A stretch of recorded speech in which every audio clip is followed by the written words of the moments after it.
रविवार को पूरे प्रदेश भर में हरेली तिहार की धूम रही। इस मौके पर दुर्ग सांसद विजय बघेल भी हरेली मनाते नजर आए।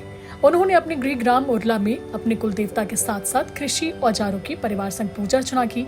इसके बाद गेड़ी चढ़ते हुए उन्होंने इस पर्व का आनंद लिया। हरेली तिहार के खास मौके पर सांसद विजय बघेल हमारे संवाददाता रघुनंदन पंडा से कई मुद्दों पर खास बातचीत करते हुए भी नजर आए। नमस्कार, छत्तीसगढ़ का सबसे बड़ा डिजिटल प्लेटफॉर्म छत्तीसगढ़ तक में आपका स्वागत है। मैं रघुनंदन पंडा। दुर्ग के सांसद विजय बघेल ने एक लोकसभा में एक मांग रखी कि छत्तीसगढ़ में इंटरनेट सेवा बहुत ठप है, यानी इंटरनेट सेवा अधिक रहेगा तो युवा बेरोजगारों को भी कुछ रोजगार मिलेगा और काम भी अच्छे ढंग से चलेगा, क्योंकि वर्तमान समय सोशल मीडिया का है। आज हमारे साथ दुर्ग सांसद विजय बघेल अहिवारा विधानसभा के उरला गांव आए हुए हैं। हम उनसे बात करते हैं। मेरा पैतृक गांव है ये, यहाँ मैं जन्म लिया हूँ, मेरी जन्मभूमि भी है और यहीं से मेरी कर्मभूमि की भी शुरुआत हुई। ऐसे गांव में आकर मैं हरेली त्यौहार मनाने आया हूँ। आपने जो सवाल किया है वो पूरी तरह ठप नहीं है। लगभग 60% गाँव में तो ये चल रहे हैं।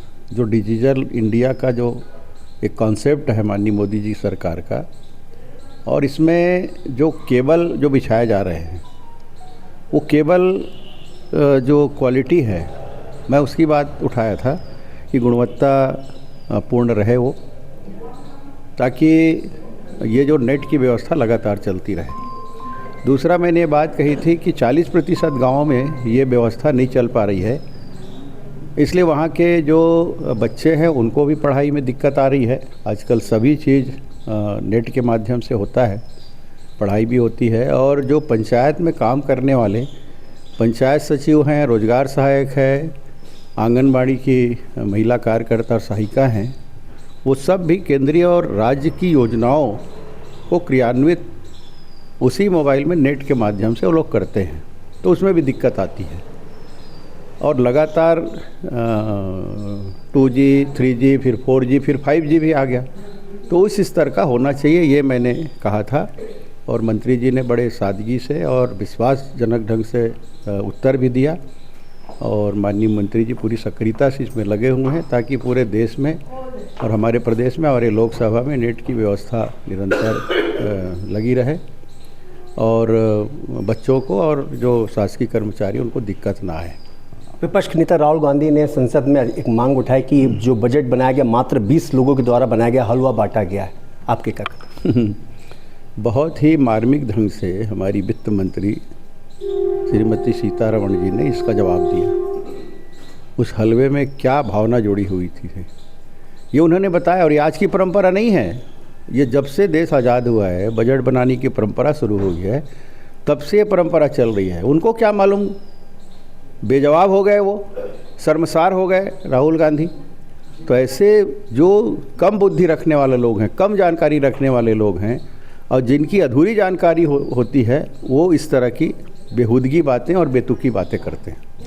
छत्तीसगढ़ सरकार 7 महीने में 4000 करोड़ का बजट कर्जा ले चुका है। आपके क्या विचार?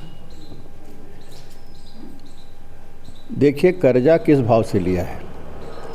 कर्जा लेने में विकास दिखना चाहिए, लोगों की आकांक्षाएं पूरी हो वो दिखना चाहिए, और उसको चुका पाने की एक व्यवस्था भी होनी चाहिए। वो व्यवस्था हमारी सरकार में है। हम बहनों को राशि दे रहे हैं, हम किसानों को 2 किस्त जो बचा था वो दिए, हम किसानों को 3100 रुपया धान की कीमत हम दे रहे हैं, 21 क्विंटल धान खरीद रहे हैं। हम अनेक प्रकार के इंफ्रास्ट्रक्चर में बजट में जो प्रावधान रखे हैं वो भी है। युवा वर्ग के लिए IT सेल यहाँ पे आए, ऐसी कंपनियाँ आए ताकि बच्चों को मेट्रो सिटी ना जाना पड़े। ये सब व्यवस्था हमारे उसमें है। NCR की तरह SCR की व्यवस्था पूरे राजनांदगांव से लेके रायपुर, नए रायपुर तक जो मेट्रो सिटी में सेटअप होता है, चाहे मेट्रो ट्रेन की बात हो, चाहे बहुत सारे शिक्षण संस्थाएं, स्वास्थ्य संस्थाएं, इसकी बात हो, वो सब सेटअप यहाँ रहेगा ताकि हमारे बच्चों को बाहर ना जाना पड़े और यहीं पे सारी व्यवस्था यहाँ मिले। तो एक अच्छे कार्य के लिए अगर कुछ लोन लेने की आवश्यकता होती है तो स्वागत योग्य है। छत्तीसगढ़ में रेल का विस्तार हो रहा है, लेकिन यात्रियों के लिए ट्रेनें कैंसिल कर दी जा रही है। आपकी क्या विचार? अभी जो बहुत सारे जो रेल की पटरियाँ बिछ रही है उसमें लिंकअप हो रहा है, उसमें कुछ जो परेशानी आ रही है उसके कारण अभी हो रहा है। बाकी आप एक आध साल 1.5 साल में देखेंगे सारी व्यवस्था चुस्त दुरुस्त होगी। और जो रेलों की संख्या बढ़ रही है उसके कारण ये थोड़ी परेशानी हो रही है। इसके लिए निश्चित रूप से पूरे जनता से हम क्षमा प्रार्थी हैं। मगर कोई नया निर्माण होता है तो थोड़ी दिक्कत आती है, उसके लिए हमको तैयार भी रहना पड़ेगा। वर्तमान समय में कृषि काम चल रहा है, रोपा ब्यासी का काम चल रहा है, लेकिन खाद बीज की स्टॉक कम है। दीपक बैच अध्यक्ष छत्तीसगढ़ कांग्रेस ने आरोप लगाया। पूरे विश्व स्तर पे ये है। और जो बहुत सारे रासायनिक खाद हैं वो दूसरे देशों से आते हैं, तो जो दूसरे देशों में भी लड़ाई चल रही है, लड़ाई छिड़ी हुई थे, उसका भी एक कारण है। और जो विश्व बाज़ार में इस तरह की जो परेशानी आ रही है उसका खामियाजा हम भी भुगत रहे हैं। मगर सरकार पूरी तरह मुस्तैद है और अच्छी व्यवस्था रहे, ज़्यादा से ज़्यादा व्यवस्था रहे, उसके लिए सतत प्रयास कर रही है सरकार। कुछ अल्टरनेट व्यवस्था क्या हो सकती है उसके लिए भी हमारी सरकार लगी हुई है। सत्र चल रहा है, आपकी क्या मांगे राज्य की? नहीं, कोई मांगे नहीं।